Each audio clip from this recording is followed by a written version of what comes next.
just under 2 weeks before the midterms. What's left to do, think about, say? Uh, don't give up. America has the attention span of a gnat on meth. 2 weeks can turn an election.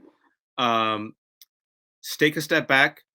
Historically, the party that is in power or holds the presidency, whether it's Trump, Obama, uh, they lose the midterms, right? Yeah. So if Democrats lose, it's part of the historical trend. Yeah, That but being said, uh, don't give up on women. Don't give up on people of color. Don't give up on coalition building. Don't give up on young people, and don't give up on messaging.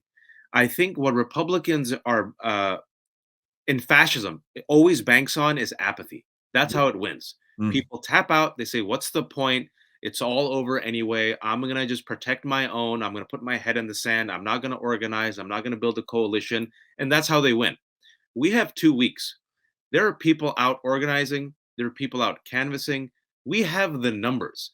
And even with voter suppression and disinformation and gerrymandering, we could still barely hold on to the Senate, and we could perhaps reduce the losses in the House, right? There are a lot of races we can win. And if you look at these races, Pete, it's going to be down to like a few thousand. That's what happened in Georgia, Yeah. Pennsylvania, Georgia, and Arizona. And these folks, guys who are running, these aren't your daddy's Republicans. These are extremists who are committed to fascism. So when the rest of us say this might be our last free and fair election, that's how fascists win.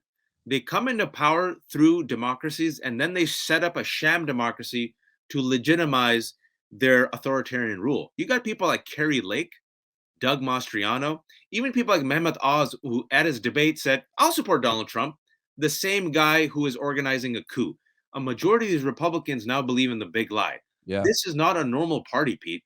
Yeah. And so if these people come in power, what's to say that they will leave if they lose? They won't. And when you have the last thing I'll say is when you have Dana Loesch openly saying, I don't care if Herschel Walker has abortions. I want power. Yeah. When you have Mitch McConnell saying, I have no litmus test, when you got Republicans praising Franco on Twitter last week, Franco, the fascist leader of Spain, when you got them literally saying, our model is Viktor Orban of Hungary, who's now in charge of a backsliding authoritarian democracy, they're literally telling you the plot like a James Bond villain. How will a democracy survive? Use whatever persuasive powers you can, get your family members to the polls. It's going to come down to the wire, and it's going to come down to a few thousand votes. But this is where we can win is because we have the majority. But if the majority ain't organized, and if the majority ain't hopeful and angry and motivated, fascists win.